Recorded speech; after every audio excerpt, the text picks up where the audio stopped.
परम पूज्य गुरुदेव परम वंदनीय माता जी के चरणों के पास एक बालक के भाव से हम बैठे हुए हैं, उनके वात्सल्य में, करुणा में, सानिध्य में। ऐसा मनोभाव दृढ़ करते हुए आइए आज के स्वाध्याय का क्रम शुरू करते हैं। शनिवार का दिन है, पूर्णिमा का दिन है। आज से महालय आरंभ हो गया है और श्राद्ध आरंभ हो गया है।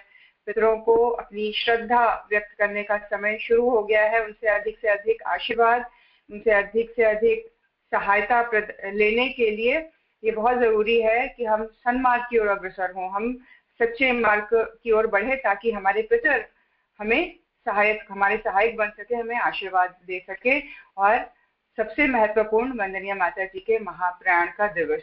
आइए उनकी चेतना से को और अंतर्मन में गहराने का भाव करते हुए, उनके स्मरण में उनको श्रद्धा देते हुए, उनके प्रति श्रद्धांजलि अर्पित करते हुए, हम सभी कुछ ना कुछ उनसे जुड़ा हुआ संस्मरण, उनसे जुड़ी हुई एक्सपीरियंसेस, कहानियां, संगीत, भजन, कोई भी चीज जो आप शेयर करना चाहते हैं एज अ श्रद्धांजलि वंदनीय माता जी के चरणों में, शुरू करेंगे। सबसे पहले मैं जैसे जैसे नाम आते जा रहा है पुकारती चली जाऊंगी। बने रहे, कुछ नई भी है तो भजन के 2 लाइन गा दें, बहुत अच्छा लगेगा। वंदनीय माता जी को आपकी श्रद्धांजलि पहुंचेगी।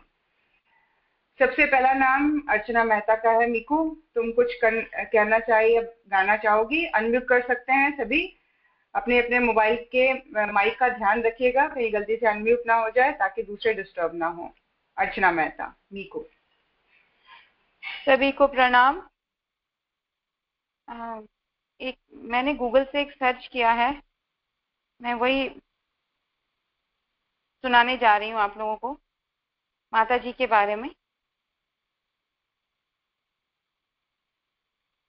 माता भगवती देवी शर्मा। वंदनीय माता जी ने सलीला परम वंदनीय शक्ति स्वरूपा सजल श्रद्धा की प्रतिमूर्ति माता भगवती देवी शर्मा अश्विनी कृष्ण चतुर्थी संवत 1982 को प्रातः 8 बजे आगरा नगर के श्री जशवंत राव जी के घर में चौथी संतान के रूप में जन्मी थी। ऐश्वर्य से संपन्न घराने में पली बढ़ी माता जी का विवाह आगरा से 24 किलोमीटर दूर आमलखेड़ा में एक जमींदार परिवार रूप किशोर के सुपुत्र गायत्री साधक स्वतंत्रता संग्राम सेनानी श्री राम मत के साथ हुआ। 1983 में विवाह के बाद माता जी ससुराल पहुंची, जहां आचार्य जी की ओढ़ी हुई गरीबी का जीवन जी रहे थे। जैसा पति का जीवन, वैसा ही अपना जीवन, जहां उनका समर्पण, उसी के प्रति अपना भी समर्पण, इसी संकल्प के साथ अपने धर्म निर्वाह में जुट गई। उन दिनों आचार्य जी के 24 महापुरुष चरण की श्रृंखला चल रही थी। वे जौ की रोटी और छाछ पर निर्वाह कर रहे थे। माता जी ने जौ की रोटी व छाछ तैयार करने से अपने परिवार के जीवन की शुरुआत की थी। कुछ ही वर्ष आमलखेड़ा में बीते थे कि माता जी ने अपने जीवन सखा के साथ मथुरा आ गई। यहाँ परम पूज्य गुरुदेव अंतरराष्ट्रीय पत्रिका अखंड ज्योति का संपादन करते थे। पाठकों की वैचारिक, पारिवारिक, आध्यात्मिक आदि समस्याओं का समाधान पत्र व्यवहार एवं पत्रिका के माध्यम से करते थे और माता जी आगंतुकों का आतिथ्य कर घर में जो कुछ था उसी से उनकी व्यवस्था जुटाती थी। मात्र 200 रुपए में आय में 2 बच्चे, एक माँ स्वयं, दोनों, इस तरह कुल 5 व्यक्तियों के साथ प्रत्येक माह अनेक आने जाने वाले अतिथियों का हंसी खुशी से सेवा सत्कार करना, उनके दुख सुनना, तदनुसार गृहिणी की भूमिका निभाना केवल माता जी के वश का था। तो भी जो भी आता उसे घर में जैसा लगता। आधी रात में दस्तक देने वाले को माता जी बिना भोजन किए सोने नहीं देती थी। माता जी की संवेदना एक स्पर्श पाकर व्यक्ति निहाल हो जाता। प्रारंभिक दिनों में अखंड ज्योति पत्रिका घर के बने कागज पर हैंड प्रेस से छपती थी। माता जी उसके लिए हाथ से कूट कर कागज तैयार करती थी, उसे सुखाती थी, फिर पैर से चलने वाली हैंडल प्रेस द्वारा खुद पत्रिका छापती थी, उन पर पते लिखकर डिस्पैच करती थी। यह भी कार्य माता जी के दिनचर्या का अभिन्न अंग बन गया था। बच्चों को देखभाल, पढ़ाई लिखाई आदि की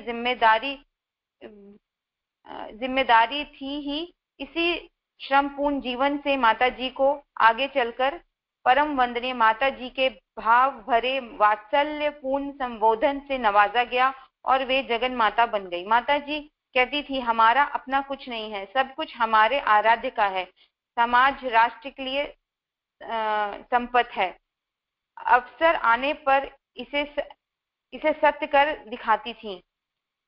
उन दिनों आचार्य श्री के मस्तिष्क में गायत्री तपोभूमि मथुरा की स्थापना का ताना बाना चल रहा था, परंतु पैसे का अभाव था। ऐसे में माता जी ने अपने ओर से पहल करके अपने पिता द्वारा प्रदत्त सारे जेवर बचाकर निर्माण कार्य में लगाने के लिए सौंप दिए, जो आज असंख्य अनुदानों, वरदानों एवं करोड़ परिजनों के रूप में फल फूल रहा है।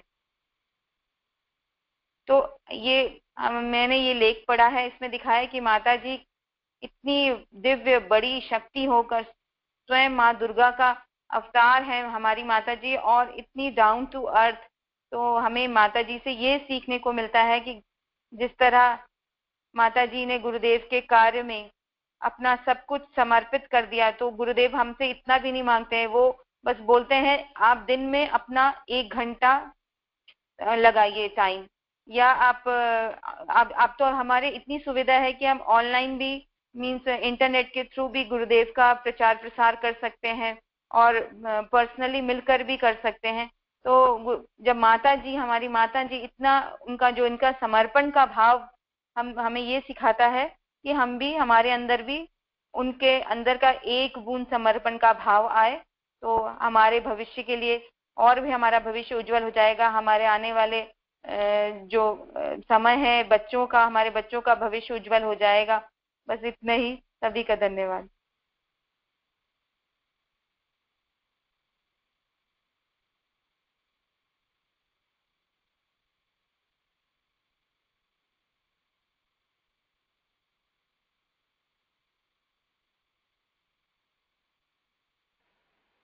मेरी आवाज आ रही है? हाँ हाँ। मेरे को बहुत सुंदर पढ़ा तुमने, किस तरह से माँ जो एक अवतारी चेतना के रूप में परम पूज्य गुरुदेव के साथ आई और युग निर्माण योजना में गुरुदेव की प्रथम शिष्या के रूप में उनकी सहायक बनी, और किस तरह से हर चैलेंजेस को उन्होंने फेस किया, यहाँ तक कि उन्होंने अपने जीवन लीला में ये भी कर दिखाया कि गुरुदेव ने जब शरीर छोड़ा है, ये बताकर, उनको कहकर कि अब समय आ गया है, तुम नीचे बच्चों से के बीच में जाओ। और वंदनीय माता जी उस समय प्रवचन दे रही थी जब परम पूज्य गुरुदेव जी ने समय के बताए हुए समय के आधार पर उन्होंने अपना शरीर त्याग गया, और वो इतने मजबूती के साथ, इतने मतलब शक्तिशाली होने का उन्होंने अपना प्रमाण दिया। असाधारण लीला सहचरी के रूप में उनका जीवन हम सबके समक्ष है। और असाधारण एक शिष्य कैसा होता है जिसकी श्रद्धा का कोई जिसको बोलते हैं तोड़ नहीं दिखता, कहीं पे भी उसको कंपैरिजन नहीं किया जा सकता।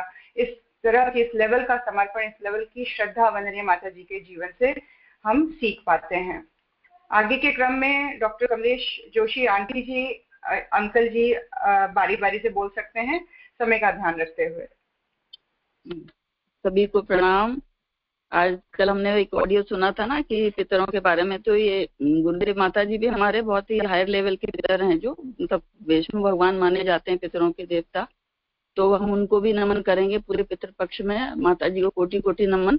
लेकिन अब उनका व्यक्तित्व के बारे में तो बखान करना बहुत मुश्किल है, लेकिन वो आदि शक्ति का रूप थे। गुरुदेव भी उनसे शक्ति लेते थे, और गायत्री माता ने उनको बताया था कि गुरुदेव, जो दादा गुरुदेव ने, कि आपके तीसरे जन्म की लीला सहचरी आपके साथ अब इस समय आ जाएंगी, और तब आपका काम ये सारा आगे बढ़ेगा। तो ये सब चीजें हुई थी। और अब सोचिए उनका जीवन कैसा, तप, तितिक्षा त्याग बलिदान, मतलब क्या नहीं था वो ममत्व। और हम लोग इतने भाग्यशाली हैं कि उनकी छत्र छाया में अभी भी पल रहे हैं। अब उन्होंने एक ऑडियो मैंने सुना था, तो माता जी ने बोला था, हमारी नजर हर पल तुम लोगों के ऊपर है। और वो उसका मैं अभी 2-3 आपको छोटे छोटे वो शॉर्ट में सुनाऊंगी कि किस तरह से वो कैसे बचाते हैं वो लोग हम लोगों को, और हर पल हमारे ऊपर नजर रखते हैं। वो ऐसे नहीं कहा गया है। तो माता जी की शक्ति ज्ञान गुण हमें भी कुछ, हमें रत्ती भर भी प्राप्त हो तो हमारे जीवन ही धन्य हो जाए। और मैं तो बहुत ही भाग्यशाली आत्मा हूँ कि माता जी का जहाँ जन्म हुआ वहीं आगरा में मेरा भी जन्म हुआ। जिस हॉस्पिटल में माता जी का जन्म हुआ उसी में मेरा भी हुआ।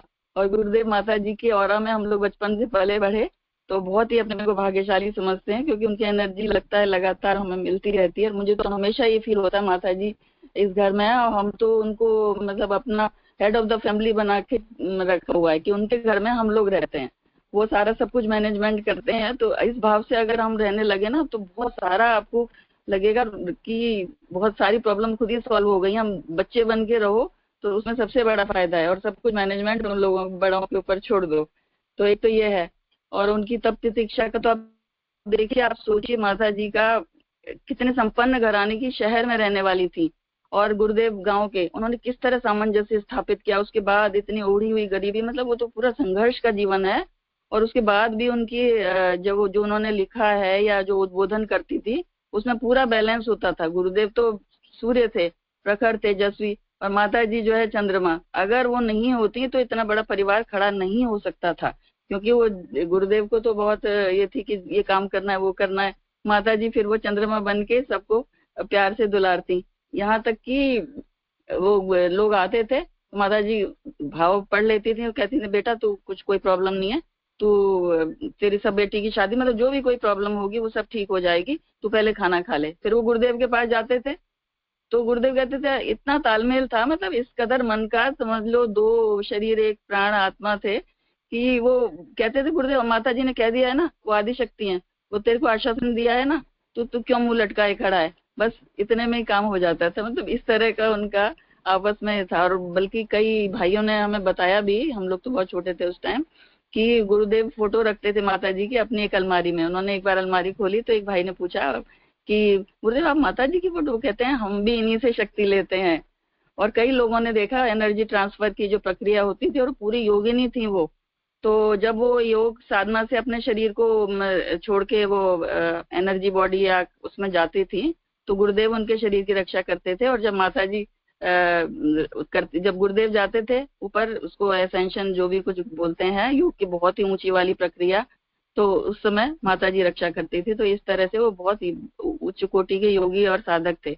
अब बाकी चलिए, समय की वो दिक्कत होगी। 2-3 छोटे छोटे सिनारे कि माता जी कैसे अभी भी हमारे संग हर समय हमारे पर नजर रखें।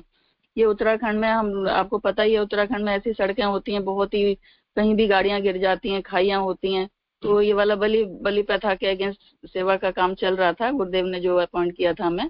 तो एक गाड़ी में हमारे भतीजा और 4 कार्यकर्ता और थे, तो वो लोग सब जा रहे थे। और गाड़ी जो है वो इस कदर, वो वहां पे तो सड़कें इतनी छोटी, 1 इंच भी पहिया इधर उधर खिसका तो गए खाई में। तो एकदम गाड़ी जो है खाई में गिरी। वो लोग ये बलि प्रथा के अगेंस्ट कुछ मंदिर में वो सब कार्यक्रम करके आ रहे थे, और गाड़ी गिरी और इंजन अपने आप बंद हो गया। मतलब बहुत ही कई पलटी खा के बिल्कुल गहरी खाई में गिरी। और वो उसमें कुछ भी नहीं हुआ, ना आग लगी ना कुछ हुआ। और सारी रेस्क्यू टीम आई, लोगों ने कहा अरे अरे ये तो सब क्या हो गया। रेस्क्यू टीम आई, देखा तो वो सारे लोग जो है बिल्कुल सुरक्षित। और गाड़ी का हाल ये हो गया था कि ऊपर का जैसे कोई पेपर बॉल को जला देते हैं ना, तो उसके बाद उसमें हाथ लगाओ तो वो भुरभुरा के, पूरी बॉडी का ये हाल था। इंजन अपने आप बंद था। और वहां के फिर लोगों ने बताया, और उनके अंदर किसी को कोई प्रॉब्लम नहीं, एक के थोड़ा सा नाक में खरोंच आई, एक के थोड़ा गाल पर, और सब लोग बिल्कुल सुरक्षित। तो 1-2 भाई जो हमारे भतीजे, मतलब जो ज्यादा थोड़े हायर लेवल के उनसे जुड़े होते हैं ना, उन्हें थोड़ा एक्सपीरियंस भी हो जाता है। तो उन्होंने देखा 2 लोगों ने कि 2 हाथ आए, माता जी के हाथ आए, क्योंकि चूड़ियां पहनी हुई थी। और वो उन्होंने उनको ऐसे, जैसे छोटे बच्चे होते हैं ना कि न्यूबॉर्न बेबीज होते हैं, वो उनको व्हाइट कपड़े में लपेट के रखते हैं, वो 2 हाथ आए और वो चारों को उन्होंने ऐसे करके गोद में पकड़ लिया। माता जी की गोद में आ गए सब लोग। और वो तो बेहोश थे, मतलब उन्हें कुछ पता नहीं चला क्या हुआ था। और जब सब रेस्क्यू टीम ने दरवाजे खोले, उन्होंने कहा ये तो कहाँ बच्चे होंगे। तो वो देखे, उन्होंने कहा अरे हाँ ये क्या हुआ। उन सबको यही आभास हुआ कि 2 हाथों ने आके, वो जो चूड़ियों वाले हाथ माता जी के हाथ ने, और उनको पकड़ के और गोद में बिठा लिया और कुछ भी किसी को प्रॉब्लम नहीं हुई। तो मतलब इतना कमाल। दूसरी बार भी अभी समय की कमी है वही होता है। और अभी भी, और ये सब उस समय की बात है जब माताजी शरीर छोड़ चुकी थी, अभी कुछ ही साल पहले की बात है। तो ये वो हर समय जो है हमारे अदृश्य, गुरुदेव ने पुस्तक लिखी है ना, पितर हमारे अदृश्य सहायक, और हमारी नजर हर पल तुम्हारे पास है। कितनी बार ऐसे हुआ है, कई बहनों ने अपना वो भी दिया है कि हम गाड़ी में क्या हुआ था, उनका हार्ट दब गया था, उसी समय माताजी ने प्रवचन में, फिर वो जब शांति कुंज पहुंची प्रवचन में उन्होंने कहा कि ये लोग अपना ध्यान नहीं रहते, हम किस किस को बचाने जाए, हम काम करें कि मतलब यहाँ तक कि वो हर बच्चे पर उनकी नजर रहती है, किसको क्या प्रॉब्लम होने वाली है और किसको कैसे संभालना है। तो और एक डॉक्टर साहब हैं अपने ब्रह्म वर्चस्व में, अभी तो शायद कहीं और हैं, वो बताते हैं कि एक बार वो अनशन पे बैठ गए, उन्हें कहीं अमेरिका जाना था, तो वो गुरुदेव माता जी परमिशन नहीं दे रहे थे, मतलब अभी थोड़े 8-10 साल पहले की बात है, मतलब उनका कुछ होगा तरीका परमिशन लेने का समाधि के सामने से। तो अनशन करके बैठ गए जी। अब 2-3 दिन से खाना नहीं खाए, माता जी आई सपने में और लगाया एक चांटा, मतलब प्यार वाले चपत। मूर्ख, वो बड़े आराम से कहते हैं कि माता जी ने ये वाले गाल पे मेरे चांटा लगाया, मतलब सपने में आके वहां तक वो ध्यान रखते हैं। एक महाराज झाबड़ की, चल खाना खा, और तेरे लिए वो जब हमने बता दिया कि तेरे लिए वो ठीक नहीं है तो तेरे को नहीं जाना है, और वो एक चांटा मार के और उनके मुंह में संतरा ठूंस दिया, मतलब सपने में, या कौन से वो वाली मनोदशा जो भी होती होगी, एक होती है जिसमें कि जगह भी रहता है आदमी और सोया भी रहता है, इस तरह के उसमें। और बाद में वो उठे तो उन्होंने कहा मेरे मुंह में संतरे का टेस्ट कहाँ से, फिर उन्हें सारी बात एकदम वो याद आ गई कि अरे ये क्या हुआ है। और बाद में पता चला कि वो अगर वो वहां जाते अमेरिका उस प्रोजेक्ट के लिए या जहाँ के लिए, तो बहुत बड़ी प्रॉब्लम में फंस सकते थे, क्योंकि फेक किसी उसमें गैंग में वो फंसने वाले थे। तो इतना तक लेवल तक वो हमारा ध्यान रखते हैं। तो बाकी बाद में बात करेंगे कब किसी दिन, 1-2 बल्कि हमें करने चाहिए सेशन, क्योंकि नारी सशक्तिकरण वर्ष है, तो इसमें हम माता जी से प्रेरणा लेकर के हम बहुत कुछ आगे उनके बारे में जान के, कैसे उन्होंने इतने सब देव कन्याएं बनाई, किस तरह उनको ट्रेन किया, किस तरह महिला सशक्तिकरण का ये सब अभियान चलाया, तो उसमें हम लोग भी कैसे क्या करें, उनसे प्रेरणा हमें लेनी चाहिए। और सबको प्रणाम, धन्यवाद। हाँ,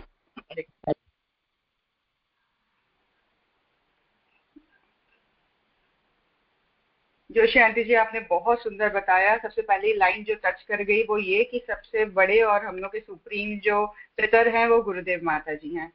बहुत सुंदर बताया आपने। और वाकई हम लोगों के पास कितने ऐसे संस्मरण हैं जहाँ वंदनीय माता जी पर्सनली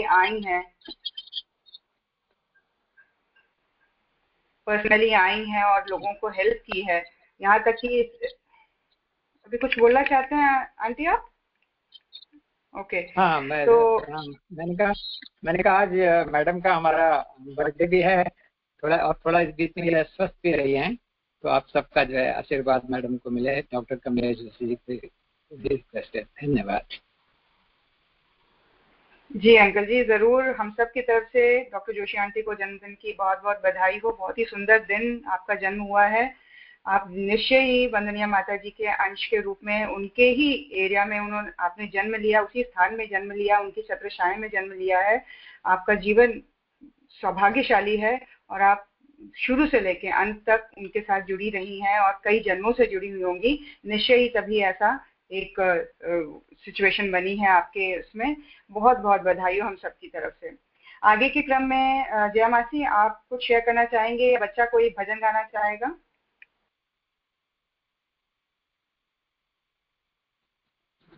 सभी को प्रणाम, जय गुरुदेव। सारिका, मेरी आवाज आ रही है ना? बिल्कुल आ रही है मासी। ठीक है। सभी को प्रणाम। मैं यहाँ पे गुरुदेव की किताब है ऋषि उद्गम की झलक झांकी, उसमें मैं गुरुदेव माता जी के कुछ संस्मरण साधकों ने अपने अपने डाले हैं, तो वो मैं पढ़ के सुनाने जा रही हूँ। इसमें श्रीमती यशोदा शर्मा, श्री गौरी शंकर शर्मा जी 1917 में भीलवाड़ा में पूज्य गुरुदेव के संपर्क में आए थे। यशोदा बहन ने 1775 में शांति कुंज में कन्या सत्र किया। कालांतर में श्री गौरी शंकर शर्मा जी एवं श्रीमती यशोदा शर्मा 1982 में पूज्य गुरुदेव के बुलाने पर शांति कुंज में ही आ गए। उन्होंने अपने संस्मरण बताए कि मैं जब कन्या सत्र में शांति कुंज में आई थी तो हमारा ग्रुप सबसे बड़ा ग्रुप था। उस सत्र में 250 लड़कियां थी, कुछ विवाहित थी, पर सबके लिए एक सा नियम था, हम लोगों का बैच सर्वाधिक शरारती ही गिना जाता था। हमारा सत्र शुरू हुए 5-6 दिन ही हुए थे कि हम लोग देखते थे कि कभी कुछ सीनियर लड़कियां घंटी लगने से पहले ही खाना ले लेती थी। उस दिन हमें भी जरा जल्दी भूख लग गई। उसके साथ ही बहनें भी बोली कि अब हमें भी आज अभी से भूख लग गई है। हमारे साथ की बहनें भी बोली कि आज हमें भी भूख लग गई है। हमने सोचा चलो आज हम भी जल्दी भोजन कर लेते हैं। हम 4 लोग ऊपर भोजनालय में गए और थाली और गिलास लेकर बैठ गए। भारती अम्मा और सोमा अम्मा रोटी सेक रही थी। हमें यूं देखकर वे आपस में इशारा करके मुस्कुराई पर बोली कुछ नहीं। हमने सोचा कि शायद हमसे कुछ गलती हो गई है। फिर सोचा कि अब तो बैठ ही गए हैं, अब क्या करें, बैठे रहते हैं। वे दोनों कुछ देर तक आपस में इशारा करके मुस्कुराती रही।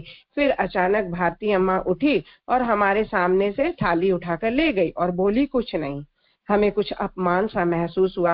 हम चुपचाप नीचे उतर आए। भोजन की घंटी बजी। हमने भोजन कर लिया सबने भोजन कर लिया पर हम चारों भोजन करने नहीं गए। भूख तो बहुत लग रही थी पर मन में आता था कि इतने अपमान के बाद अब कैसे जाया जाए। उन दिनों जब सब भोजन करते थे तो माताजी सामने बैठती थी। इतने लोगों में भी उन्हें पता चल गया कि हम चारों भोजन नहीं करने आए हैं। उन्होंने हमें बुलाया।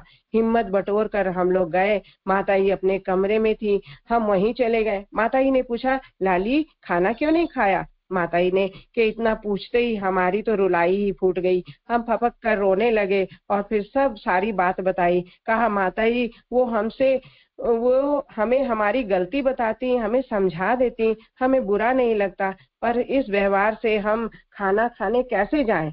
माताजी ने भारती अम्मा और सोमा अम्मा को बुलाया और उक्त व्यवहार के लिए डांटा भी। फिर आगे से किसी के साथ ऐसा व्यवहार नहीं करने के लिए मना किया। फिर बोली, अब इन छोरियों के लिए गरम गरम खाना बनाओ। माताजी ने दोबारा खाना पकवाया और अपने सामने बैठकर खूब लाड़ प्यार लुटाते हुए खाना खिलाया। वह क्षण ऐसे थे जैसे सगी माँ भी शायद इतना प्यार न लुटाती हो। उस दिन माँ जगदम्बा का प्यार पाकर हम धन्य हो गए। ऐसे ना जाने कितने ही क्षण अनेकों परिजनों ने अपने हृदय में समेटे हुए हैं।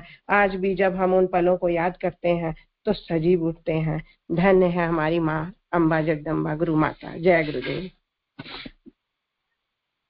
बहुत सुंदर जय मासी, बहुत ही सुंदर। उनकी पिक्चर को पूरा आपने पूरी तरह से सामने ही प्रेजेंट कर दिया। ऐसा लगा वंदनीय माता जी के सामने बैठे हैं। इस इंसिडेंट से हम ये भी ले सकते हैं कि कभी भी किसी से कोई नाराजगी हो तो वंदनीय माता जी के पास जाके हम बोलें और हम देखें कि वो कैसे बोल रही है कि सामने वाले को माफ कर दो और आगे बढ़ो। किसी भी चीज को बहुत लंबा नहीं लेके चलना है। और किस तरह से वो बिल्कुल मन में छाए किसी भी तरह के दुख को, नाराजगी को वो बिल्कुल मिनटों में ही धो डालती थी और खिलाने में, तृप्त करने में, किस तरह से सामने वाले को पूर्ण संतुष्टि हो, इसी बात का ही उनको ध्यान लगा रहता था। जगत माता वंदनीय माता जी के हम सभी बच्चे हैं, हम बहुत सौभाग्यशाली हैं। आगे के क्रम में कंचन आंटी आप कुछ पढ़ना या बोलना चाहेंगे?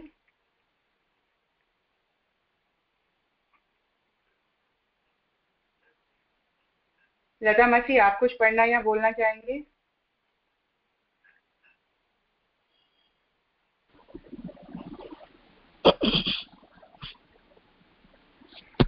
जय गुरुदेव। मेरी आवाज आ रही है चिक्कू? क्लियर आ रही है मासी। सबको प्रणाम। जय गुरुदेव। मेरे पास तो पुरानी कुछ बातें हैं जो गुरुदेव माता जी से जब मिली थी तो छोटी छोटी घटनाएं तो छोटी हैं लेकिन है बड़ी बात। वो माँ साधारण नहीं, हमारी माँ है, जननी माँ दुर्गा का रूप, और उनसे कुछ छुपा हुआ नहीं। आज भी जब भी कुछ बोलो, जब भी कुछ कहो, जरूर सामने आती है। शैल दीदी तक आ जाती है, पता नहीं जो भी है। तो ये मेरी बहन, छोटी बहन है, उसकी तबीयत खराब थी तो मैं और मेरे हस्बैंड गए हुए थे शांति कुंज, और वहां पर किसी ने कहा कि अपने आप भीड़ में मैं इनको कह रही थी कि किसी ने मुझे कहा था कि आप ना वहां जाके रक्षा कवच ले लेना माता जी से। तो अब मैं वहां नहीं गई थी, किसको बोलूं, क्या करूं। तो प्रतीक्षालय में हम लोग सब थे वहां पे। तो एक भाई साहब आए और कहा कि बहन जी आप ऊपर जाइए, माता जी को बोलिएगा कि रक्षा कवच दे दीजिए। तो मैंने ठीक है, फिर मैंने उनको ध्यान भी नहीं दिया। बाद में फिर उसके बाद जब हम लोग ऊपर गए तो ऊपर मिलना हो रहा था, लाइन से सब जा रही थी, माता जी से सब मिल रहे थे, बात हो रही थी, सबका हालचाल पूछ रही थी। जब मैं गई तो मैंने कहा माता जी किरण के लिए रक्षा कवच चाहिए। हाँ हाँ बेटा, हाँ हाँ बिल्कुल, लाओ भाई किरण के लिए रक्षा कवच लाओ भाई लाओ। ऐसा लगा कि माता जी ने मालूम था कि ये आएगी और रक्षा कवच मांगेगी किरण के लिए। पता है ना किरण के लिए। अब मेरे को मैं ऐसा लग रहा था कि मैं आपको क्या बताऊं। और एक वो लोगों ने क्या किया, एक टेबल खींच के लाए और उसमें ड्रॉर था, उसको खोला और उसमें मैंने देखा उसमें एक ही कवच था, एक ही कवच। और वो कह लो भाई ये किरण को दे दे। मैंने ले लिया और समझ में मैं क्या पूछूं क्या को, मैंने प्रणाम किया। फिर हम लोग वहां से उतर गए। जब मैं नीचे आई हूँ तो मैं क्या करूं मुझे समझ में आया। फिर एक बंदा आया, उसने कहा कि दीदी आपको मिल गया बहन जी? बोले हाँ हमको रक्षा करो। अब आप ऐसा कीजिएगा, कहीं जब यज्ञ हो रहा होगा तो जिनको पहनाना उनको बगल में बैठाइएगा और उनको पहना दीजिए। तो ये ऐसा हुआ, वो आज तक पहनती है। खैर जो भी है। फिर सेकंड एक बार क्या हुआ कि मैं और मेरे हस्बैंड उनसे मिलने गए माता जी से। तो माता जी बैठी हुई थी ऊपर में और 3 बजे उस वक्त मिला करती थी सबसे। 3 बजे उनका टाइम होता था। कुछ लोगों को उनका लिमिट था कि इतने लोग मिलेंगे, तो उसमें मैं और मेरे हस्बैंड भी गए। तो हम लोग मिले तो बोले मैं माता जी ऊपर बैठी थी, मैं उनके पैरों के पास नीचे बैठ गई और नीचे बैठ के उनको देख रही थी। बोला हाँ बेटा बोलो बोलो। इतनी स्नेह से भरा हुआ, जैसे कुछ लबालब भरा हुआ कोई चीज होता ना, मैंने चीज क्या उफ मैं बता नहीं सकती, मैं एक्सप्लेन नहीं कर पा रही हूँ। उन्होंने कहा हाँ बेटा क्या चाहिए बोलो बोल बेटा। तो मैं बोले माता जी उनको देखा तो अब मैंने कहा कि माता जी मेरे ना हस्बैंड बहुत अच्छे हैं। तो उन्होंने मेरे हस्बैंड को ऐसे करके देखा। बोला हाँ ये सरल है, ऐसे कहा सरल है, बोल बेटा क्या चाहिए। तो मैंने माता जी मेरे को बहुत गुस्सा क्यों आता है, ठंडा पानी पी लिया कर। और उसके बाद मुझे लगा कि मैं कितनी छोटी चीज लेके चल रही हूँ, गुस्सा ठंडा पानी से ही खत्म हो जाएगा। फिर उसके बाद अच्छा बोल तुम्हें क्या चाहिए। हमने माता जी मुझे कुछ नहीं चाहिए, मुझे सिर्फ सद्बुद्धि चाहिए, माता जी मुझे सद्बुद्धि दे दीजिए। हाँ बेटा हाँ हाँ, मेरे सिर पर हाथ फेरिए। मैं आप लोगों को क्या बताऊं, जैसे एक छोटा सा बच्चा नहाता है ना तो माँ उसके सिर में कैसे हाथ फेरती है, ऊपर सिर से लेके गाल तक, सिर से लेके गाल तक दोनों हाथों से। मैं 5 बार अपनी माता से मिली हूँ, माता जी से मिली हूँ और 3 बार मैं अपने सिर में और उनका हाथ मेरे सिर में फेरा। आज मैं जो भी आप लोगों से बातें करती हूँ, किसी से बातें करती हूँ, मेरे में कुछ अच्छाई है, ये कुछ मेरे विवेक कभी क्या हमेशा जब भी जागता है तो ये मेरी माता जी का दिया हुआ है। सच माँ बहुत प्यारी है। एक घटना और बताऊंगी। पटना में शायद अश्वमेध यज्ञ था, मुझे पता नहीं, मैं कंफर्म नहीं हो पा रही हूँ। तो हमारी बहनें सब गई हुई थी, सारिका की मम्मी लोग भी गई थी, सारिका लोग भी शायद गई हुई थी और मेरी बहन हम लोग। तो वो मैं तो बाद में पहुंची तो पता चला कि ये 2-3 दिन पहले से शुरू होने से पहले बहुत बारिश हुई थी और वो बारिश जिस दिन माता जी आना था वो भी बारिश हुई,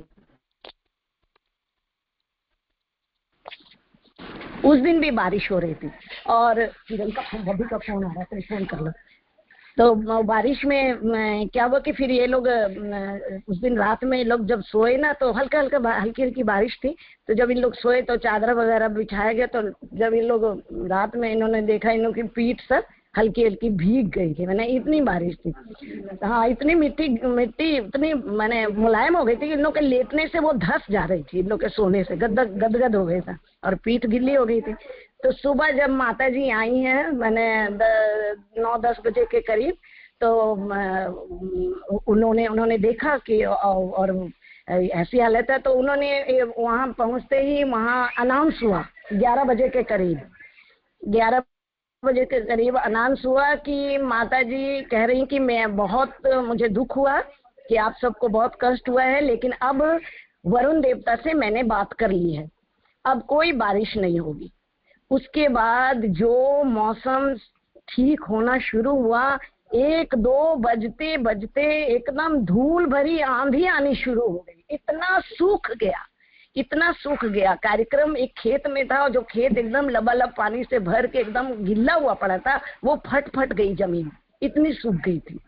और उसके बाद वो बारिश तो हुई नहीं, पूरा कार्यक्रम हुआ बाद में किया मैं नहीं जानती, लेकिन ऐसा गुरु माता जी ने किया। माँ माँ माँ माँ कैसे समझे तुम क्या क्या हो, हे माता तुम तो बस माँ हो, हे माता तुम तो बस माँ हो, कैसे समझे तुम क्या क्या हो। जय गुरुदेव।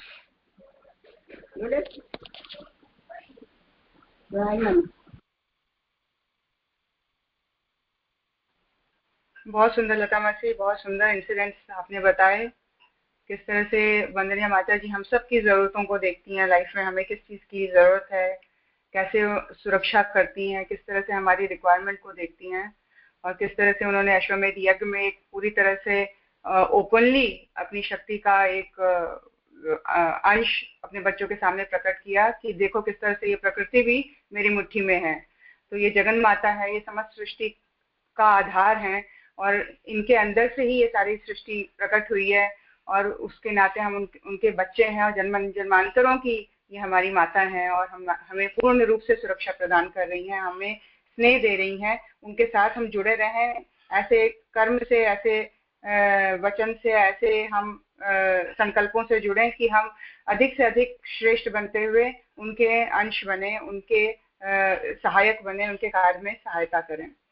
बहुत सुंदर लता मासी। आगे मामी जी आपका नाम आ रहा है, आप कुछ बोलना चाहेंगे या मामा कुछ बोलना चाहेंगे तो अनम्यूट करके बोलिए।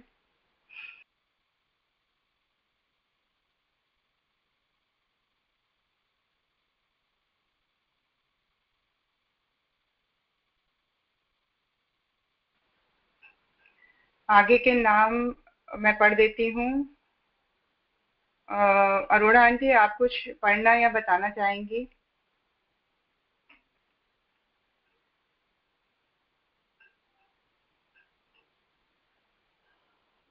अरोड़ा आंटी जी। हाँ, जय गुरुदेव। मेरे पास ऐसे कुछ बहुत बताने को नहीं है, लेकिन उनकी बातें सुन के, उनके संस्मरण सुन के इतना अच्छा लग रहा है। मैं तो आज ये सोचूंगी जो मिल चुके हैं वो हमें ये बातें सुनाते जाएं और हम सुनते जाएं, तो ऐसा अनुभव होगा कि हम वहीं बैठे हैं। सबने बहुत अच्छा बोला, बहुत अपने अनुभव अच्छे अच्छे सुनाए। बस मेरा एक जो अनुभव हुआ है कि जब भी मेरे को कोई मुश्किल होती है, कुछ होती है, तो हमेशा गुरुदेव और माता जी को याद करती हूँ, और मेरा विश्वास है कि सब ठीक हो जाएगा, और वाकई ठीक होता जा रहा है। इसलिए बस मैं यही कहूंगी, सब खुश रहें, स्वस्थ रहें, इसी तरह हम मिलते रहें। जय गुरुदेव। बिल्कुल सही कहा शोभा मंजू आंटी जी की हम सभी गुरुदेव के, माता जी के संस्मरण को जब सुनते हैं तो ऐसा लगता है कि हम स्वयं उनके सामने बैठे हैं, और ये सारे एक्सपीरियंस हमारे एक्सपीरियंस हैं। बहुत ही अच्छा बताया मंजू आंटी। आगे नीरू, अभी आप कुछ गाना या कुछ पढ़ना बताना चाहेंगे या बाद में?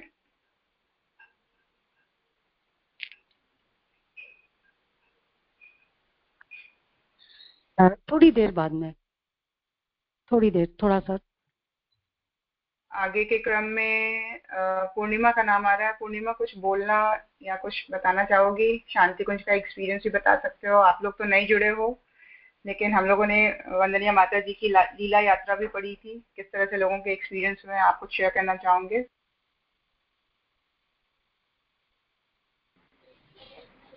जय गुरुदेव सभी को।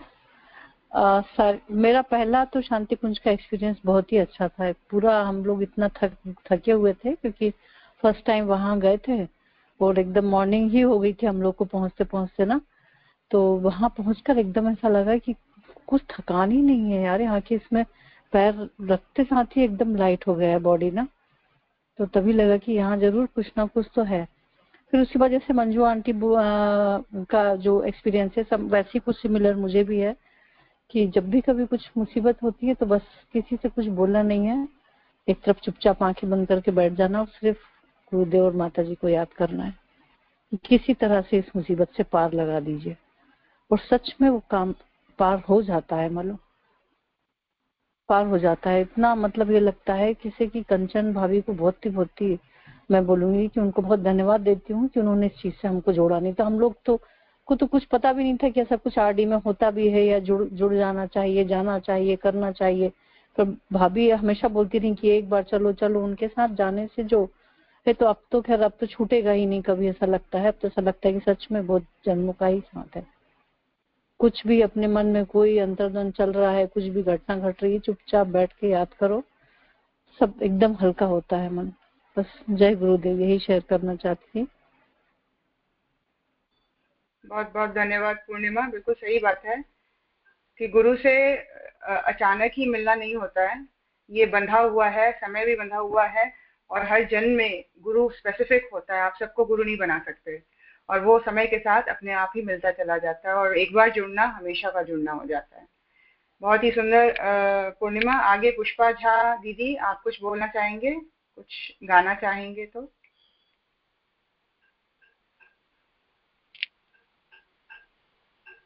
अनम्यूट कर लीजिएगा। और अगर कुछ नहीं अभी बताना चाहेंगे तो नेक्स्ट नाम मैं रंजना दीदी का ले रही हूँ, रंजना दीक्षित दीदी।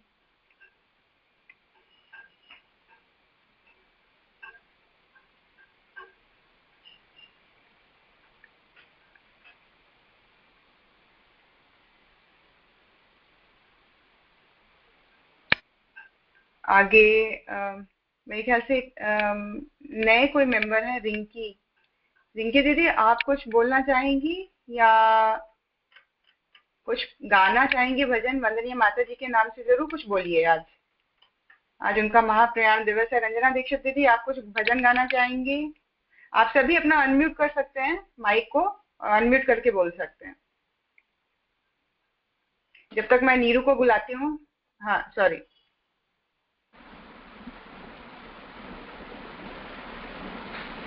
शोभा आंटी।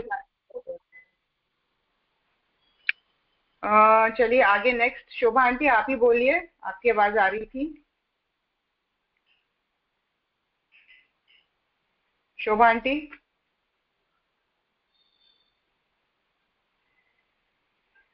लाभ आंटी, आप कुछ बोलना चाहेंगी? मेरी आवाज आ रही है? मैं बोलूं? हाँ जी शोभा आंटी बोलिए। सभी को प्रणाम। ऐसे है कि मेरा तो माता जी का ऐसा आभास सा होता है कि मेरी अपनी माँ की शक्ल भी जो है वो मेरी माता जी से मिलती जुलती है। इवन मेरे जो घर में माता जी की फोटो लगी हुई है, और मेरे कई रिश्तेदारों ने पूछा है कि ये बुआ के साथ कौन बैठा है, तो मुझे अपनी माँ जैसा ही प्रतीत होता है उनके लिए, कि ऐसा लगता है कि मेरी सही में जिन माँ ने मेरे को जन्म दिया वही उन्हीं का ही रूप थी, माता जी का ही रूप थी। जब कोरोना के टाइम में मैं बहुत बीमार हो गई, तो उस टाइम मुझे बिल्कुल होश नहीं, और मुझे पता ही नहीं था कि मुझे क्या हुआ है। तो कोई 2-2.5 घंटे के बाद जब मुझे होश आया, तो मैंने अपने आप को शांति मुझ में जो समाधि है वहाँ पे अपने आप को देखा कि वो सारी फूलों से सजी हुई है, और मैं वहाँ पे मत्था टेक रही हूँ। और जैसे ऐसे मुझे ना कोई पीछे की तरफ पुश करता है कि नहीं नहीं नहीं, ऐसे करके पुश करता है, और उसके बाद मुझे ना अपने बेड पे लेटे हुए होश आ जाती है। तो जब बाकी जो घर के थे वो सब बड़े हैरान हो रहे थे, तो पूछते थे क्या हुआ था आपको, क्या हुआ था। तो मुझे ना समझ नहीं आ रहा था, मुझे ऐसे लग रहा था कि मैं इनको बताऊं कि मैं कहाँ थी,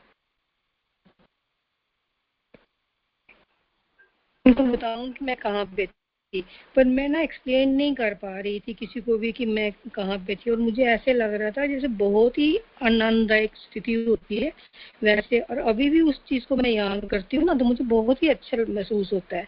तो मुझे ये लगता है कि मुझे बीमारी के उसमें से निकालने के लिए एक किस्म से माता जी, गुरु जी ने ही वो हाथ दे के रोका, और उनके दर्शन हुए, और उसी से उस दिन से ना मुझे उनके प्रति और भी ज्यादा समर्पण बढ़ गया है। धन्यवाद।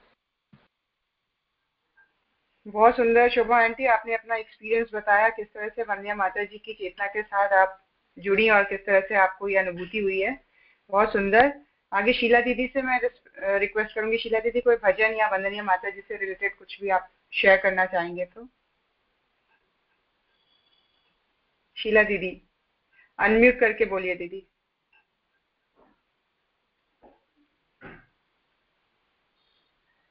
शीला दीदी आप आवाज सुन पा रहे हो?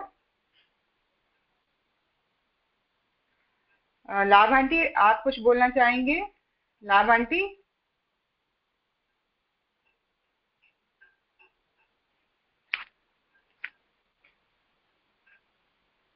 सावित्री आंटी आप कुछ बोलना चाहेंगे?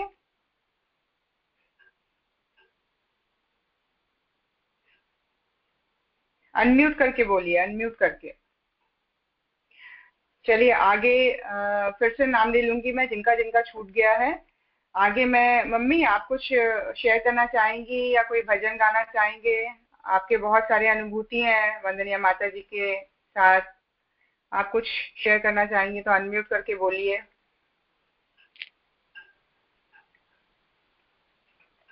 अनम्यूट कर लीजिएगा पहले।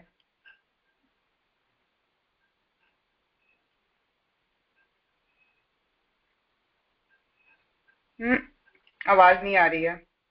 विनीता दीदी आप कुछ बोलना चाहेंगी? हाँ जी सारिका, 1 मिनट, मेरी आवाज आ रही है? हाँ जी दीदी बिल्कुल क्लियर है। ओके।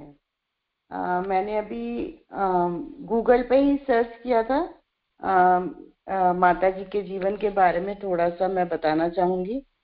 इसमें ये हमें बता रहे हैं कि माता जी की जीवन, संघर्ष, अखंड ज्योति और उनसे रिलेटेड कि माँ भगवती देवी शर्मा एक भारतीय समाज सुधारक थी। वे अखिल भारतीय गायत्री परिवार की सह संस्थापक भी थी। उन्होंने समाज के सामाजिक उत्थान के लिए बहुत सारे कार्य किए और सफलतापूर्वक कई अश्वमेध यज्ञों का आयोजन भी किया। माँ का जन्म 20 अक्टूबर 1926 को आगरा में हुआ। इनके पिताजी का नाम जसवंत राम शर्मा जी था और माता जी का नाम राम प्यारी शर्मा। बचपन से ही माँ धार्मिक प्रवृत्ति की थी। जब वे 4 साल की थी तो उनकी माता जी का निधन हो गया था। वर्ष 1945 में उनका विवाह परम पूज्य गुरुदेव के साथ हुआ, जो आगरा के आवलखेड़ा में रहते थे। पंडित जी एक सक्रिय स्वतंत्रता सेनानी थे। उन दिनों आचार्य जी द्वारा 24 महापुराणों की श्रृंखला का आयोजन किया जा रहा था। पंडित जी उस समय जौ, रोटी और छाछ पर निर्वाह कर रहे थे। माता जी ने जौ की रोटी व छाछ तैयार करने से अपने पारिवारिक जीवन की शुरुआत की थी। कुछ ही समय में आवलखेड़ा गांव में ही बीते थे कि पंडित जी और भगवती जी मथुरा आ गए।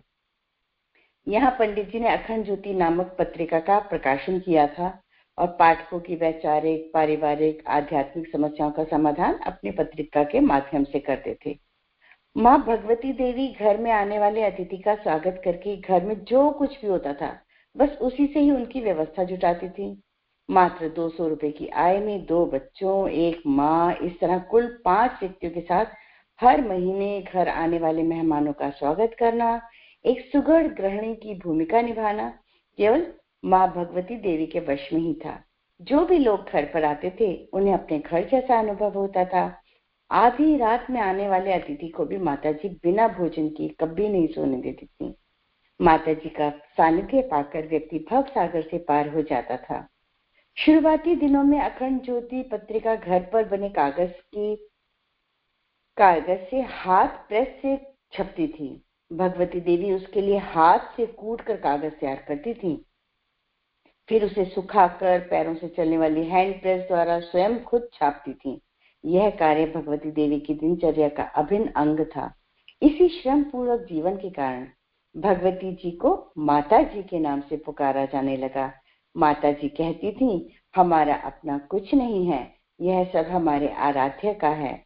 उन दिनों पंडित जी के मस्तिष्क के गायत्री तपोभूमि मथुरा की स्थापना का विषय चल रहा था, परंतु पैसों का अभाव था। ऐसे समय में माता जी ने अपने पिता द्वारा दिए गए सारे जेवर बेचकर प्राप्त हुए पैसों को निर्माण कार्य के लिए दे दिया।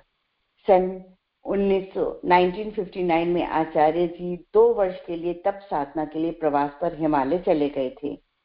माँ भगवती देवी के लिए यह अकेलापन कठिनाइयों से भरा था, परंतु उन्होंने हिम्मत नहीं हारी।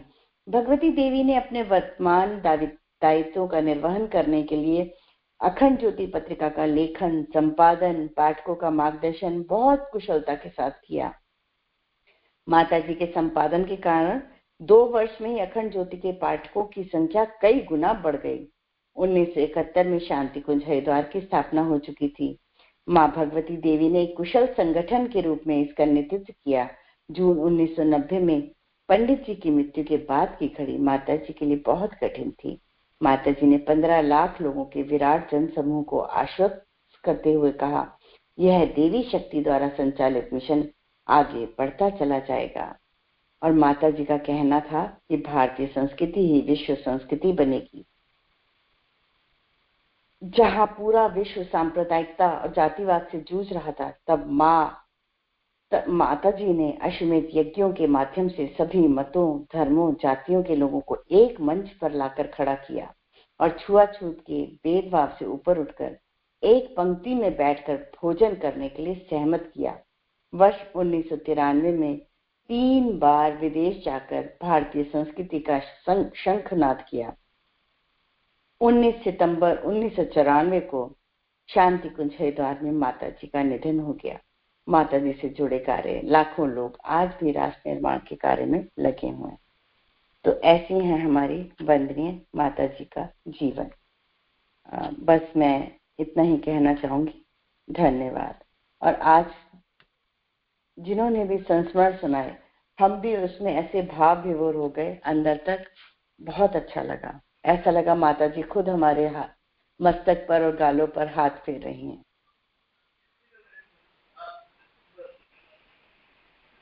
बहुत सुंदर विनीता दीदी, बिल्कुल सही कहा आपने। और जिस तरह से आपने बिल्कुल शॉर्ट में वंदनीय माता जी की पूरी जीवनी को पढ़ दिया, हम सबके सामने एक जैसे छोटा सा चलचित्र चल पड़ा और पूरी तरह से एक रिवीजन जैसा हो गया कि वंदनीय माता जी का जीवन कैसे कैसे इम्पोर्टेंट डिसीजंस उन्होंने अपनी लाइफ में लिए, किस तरह से हर लेवल पर गुरुदेव को उन्होंने सपोर्ट किया, कभी घबराई नहीं, कभी थकी नहीं, कभी परेशान नहीं हुई और बिल्कुल बुलंदी के साथ उन्होंने मिशन को आगे ही बढ़ाया है, कई गुना बढ़ाकर आगे किया है। अभी मेरे ख्याल से आप जो भी जिनका भी छूट गया है नाम या जो कुछ बोलना चाहते हैं, नीरू मैं तुम्हें लास्ट में बुलाऊंगी क्योंकि भजन के बाद तुम आहुति का क्रम भी कर दोगी। तो अभी बीच में कोई और कुछ कहना चाहते हैं जो कहना जिनको नहीं मौका मिला है, अनम्यूट करके बोल सकते हैं।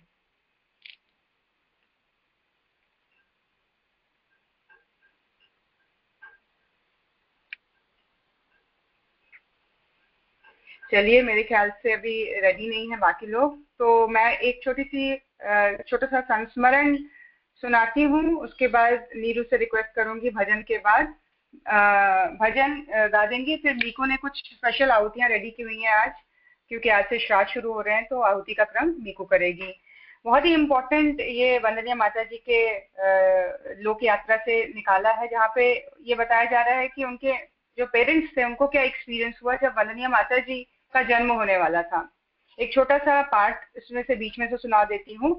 उसमें ये लिखा है, इस ब्राह्मण दंपति के पुण्य चरित्र और तप परायणता को देखकर ऐसा प्रतीत होता था मानो ये प्राचीन काल के सुतपा और कृष्ण है। किनके बारे में बता रहे हैं? वंदनीय माता जी के माता और पिता, है ना। उन दोनों को देखकर क्या लगता था कि ये मानो कि प्राचीन काल के ऋषि दंपति हैं, सुतपा और कृष्ण।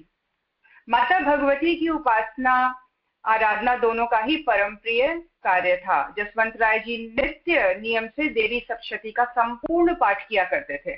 उनका घर आंगन प्रतिदिन जगन माता के महिमा गान से मुखरित होता था। सप्तशती के संपूर्ण पाठ के साथ गायत्री मंत्र एवं नरवाण मंत्र पर उनकी गहन आस्था थी।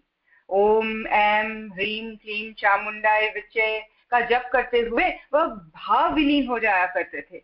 देवी सप्तशती के पाठ के समय प्रायः रोज ही उनकी आंखों से भाव बिंदु झरने लगते। यदा कदा राम प्यारी, जो कि उनकी पत्नी थी, अपने पति से उनके भाव अश्रुओं के बारे में पूछ लेती।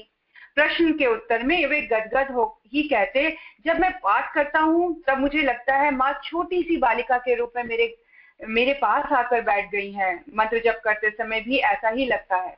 कभी कभी तो ऐसा लगने लगता है जैसे छोटी बालिका के रूप में माँ मेरी गोद में आकर बैठ गई हैं। आगे के क्रम में और भी इम्पोर्टेंट बात यहाँ पे बता रहे हैं। एक मिनट में थोड़ा सा टाइम लूंगी इसका पेज चेंज होने में।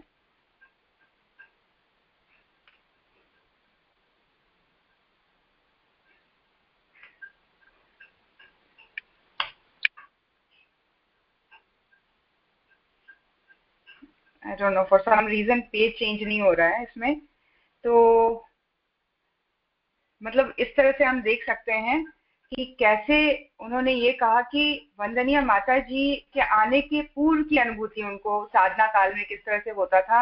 ऐसा लगता था साक्षात माँ जगदम्बा पुत्री के रूप में उनके गोद में आकर बैठ गई हैं और उनकी पूरी साधना में उनके साथ बनी हुई है, और किस तरह से वाकई माँ जगदम्बा आती हैं और माँ भगवती के नाम से ही रहकर उनके पूरे बाल्यकाल में अपने माता पिता को वो आनंद उन्होंने दिया कि माँ के होने के, उनके सानिध्य में रहने का आनंद कैसा होता है। और आगे के क्रम में और भी सारी बातें जहाँ पर ये पता लगता है कि वो इतनी आश्वस्त थी कि आने वाले टाइम में उनको गुरुदेव से कब मिलना है, और गुरुदेव ही है उनके जीवन के साथी। और किस तरह से उन्होंने एक अपने लिए एक पूरी प्रिपरेशन उन्होंने गुरुदेव से मिलने से पहले की।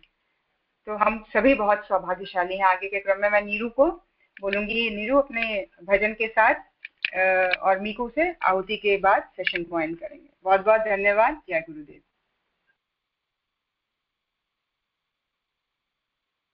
सभी को प्रणाम। जय गुरुदेव। माता जी के लिए मैं एक गीत गाना चाह रही हूँ। माँ तेरे चरणों में हम शीश झुकाते हैं, माँ तेरे चरणों में हम शीश झुकाते हैं।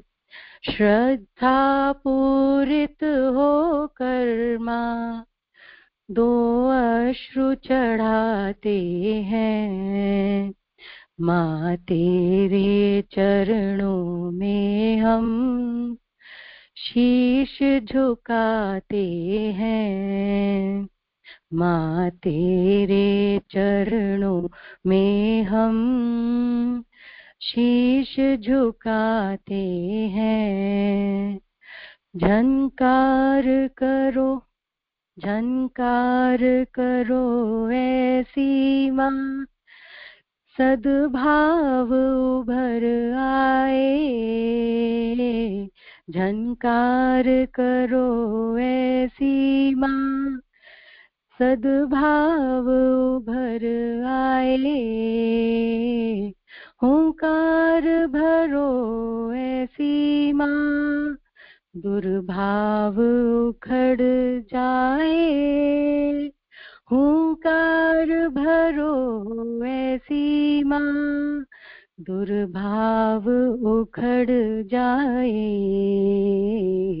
सन्मार्ग न छोड़ेंगे माँ हम शपथ उठाते हैं, माँ तेरे चरणों में हम शीश झुकाते हैं।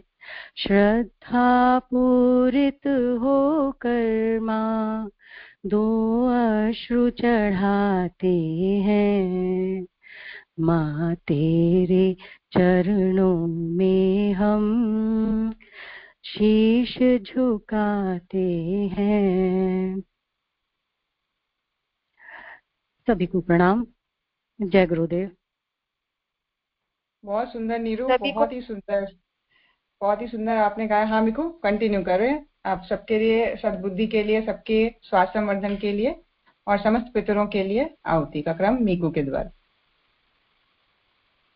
सभी को प्रणाम। आइए हम सब मिलकर 5 पितरों के लिए आहुति डालेंगे, 5 महामंत्र गायत्री मंत्र के लिए और महामृत्युंजय मंत्र के लिए 5 मंत्राहुति डालेंगे। परम पूज्य गुरुदेव की जय, परम वंदनीय माता जी की जय, दादा गुरुदेव की जय, गायत्री माता की जय, श्रद्धेय पिताजी की जय, श्रद्धेय जीजी माँ की जय। शांति कुंज हरिद्वार की जय, गायत्री परिवार की जय। सभी पितरों के लिए 5 मंत्राहुति। ओम पितृगणाय विद्महे जगन्धारिणी धीमहि तन्नो पितरो प्रचोदयात् स्वाहा। इदं पितरो इदं न मम। ओम पितृगणाय विद्महे जगद्धारिणी धीमहि तन्नो पितरो प्रचोदयात् स्वाहा। इदं पितरो इदं न मम। ओम पितृगणाय विद्महे जगद्धारिणी धीमहि तन्नो पितरो प्रचोदयात् स्वाहा। इदं पितरो इदं न मम। ओम पितृगणाय विद्महे जगद्धारिणी धीमहि तन्नो पितरो प्रचोदयात् स्वाहा। इदं पितरो इदं न मम। ओम पितृगणाय विद्महे जगद्धारिणी धीमहि तन्नो पितरो प्रचोदयात् स्वाहा। इदं पितरो इदं न मम। गायत्री महामंत्र की 5 मंत्राहुति। ओम भूर्भुवः स्वः तत्सवितुर्वरेण्यं भर्गो देवस्य धीमहि धियो यो नः प्रचोदयात् स्वाहा। इदं गायत्री इदं न मम। ओम भूर्भुवः स्वः तत्सवितुर्वरेण्यं भर्गो देवस्य धीमहि धियो यो नः प्रचोदयात् स्वाहा। इदं गायत्री इदं न मम। ओम भूर्भुवः स्वः तत्सवितुर्वरेण्यं भर्गो देवस्य धीमहि धियो यो नः प्रचोदयात् स्वाहा। इदं गायत्री इदं न मम। ओम भूर्भुवः स्वः तत्सवितुर्वरेण्यं भर्गो देवस्य धीमहि धियो यो नः प्रचोदयात् स्वाहा। इदं गायत्री इदं न मम। ओम भूर्भुवः स्वः तत्सवितुर्वरेण्यं भर्गो देवस्य धीमहि धियो यो नः प्रचोदयात् स्वाहा। इदं गायत्री इदं न मम। आज जोशी आंटी जी का बर्थडे है। उनके जन्मदिन के अवसर पर उनके स्वस्थ जीवन, दीर्घ जीवन और खुशहाल जीवन की प्रार्थना के साथ, और जो भी लोग गंभीर बीमारी की समस्या से जूझ रहे हैं, शारीरिक बीमारी या मानसिक, वो शीघ्र स्वस्थ हो जाएं। इसके लिए हम महामृत्युंजय की 5 मंत्राहुति डालेंगे। ओम त्र्यंबकं यजामहे सुगंधिं पुष्टिवर्धनम् उर्वारुकमिव बन्धनान् मृत्योर्मोक्षैमामृतात् स्वाहा। इदं महामृत्युंजय इदं न मम। ओम त्र्यंबकं यजामहे सुगंधिं पुष्टिवर्धनम् उर्वारुकमिव बन्धनान् मृत्योर्मोक्षैमामृतात् स्वाहा। इदं महामृत्युंजय इदं न मम। ओम त्र्यंबकं यजामहे सुगंधिं पुष्टिवर्धनम् उर्वारुकमिव बन्धनान् मृत्योर्मोक्षैमामृतात् स्वाहा। इदं महामृत्युंजय इदं न मम। ओम त्र्यंबकं यजामहे सुगंधिं पुष्टिवर्धनम् उर्वारुकमिव बन्धनान् मृत्योर्मोक्षैमामृतात् स्वाहा। इदं महामृत्युंजय इदं न मम।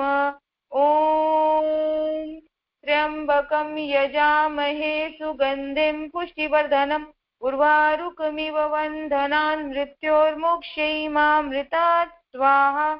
इदं महामृत्युंजय इदं न मम। शांति पाठ।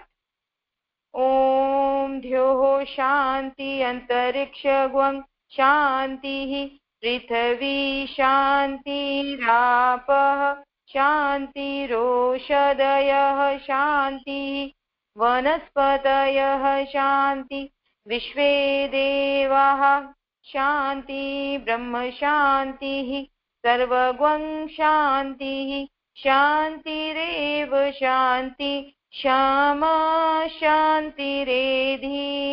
ओम शान्तिः शान्तिः शान्तिः सर्वारिष्टा शान्तिर्भवतु। सभी लोग 1:30 बजे ज्योति अवतरण साधना में और 5:40 गायत्री चालीसा और 6 बजे नाद योग में जरूर आइएगा। धन्यवाद।